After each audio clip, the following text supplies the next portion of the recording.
Zee 24 तास एक पाऊल पुढे। गजबजलेलं स्टेशन अशी एकेकाळी छत्रपती शिवाजी टर्मिनसची ओळख आता मागे पडते। ठाणे हे आता मुंबई आणि उपनगरातलं गजबजलेलं स्टेशन म्हणून समोर आलंय। मुंबई आणि उपनगरांमधल्या 27 स्टेशन्सच्या सर्वेक्षणात ही माहिती समोर येते।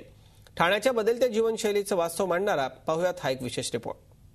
गर्दीच्या बाबतीत ठाण्यानं टाकलं सीएसटीला मागे। ठाणे स्टेशनमध्ये गर्दीला भरती।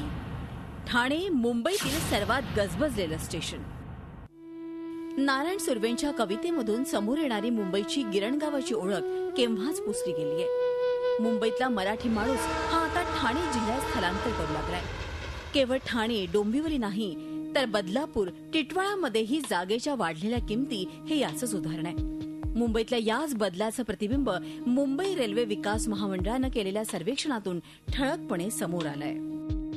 मुंबईतल्या 10 सर्वात गर्दीच्या स्टेशन्समध्ये ठाणे पहिल्या क्रमांकावर असून ठाण्यात 6,54,000 प्रवासी संख्या आहे। सीएसटी यामध्ये दुसऱ्या क्रमांकावर असून सीएसटी स्टेशनवर 6,37,000 तर अंधेरी स्टेशनवर 6,04,000 प्रवासी गर्दीच्या वेळी असतात।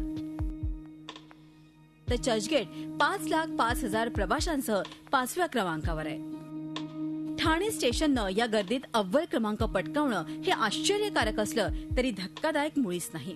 राज्यातल्या सर्वात जास्त महापालिका या ठाणे जिल्ह्यात आहेत। नवी मुंबईतल्या बेलापूर परिसरात औद्योगिक पट्टा तयार झालाय। मुंबईप्रमाणेच ठाणे आणि डोंबिवलीतही आता उपनगर संस्कृती विकसित झाली आहे।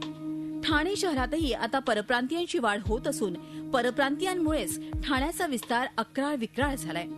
एकूणच मुंबईतले न्यायालय आणि सचिवालयही भविष्यात ठाणे जिल्ह्यात हलवल्यास मुंबईचं महत्त्व संपूर्णपणे कमी होऊन ठाणे राज्याच्या केंद्रस्थानी येणार आहे।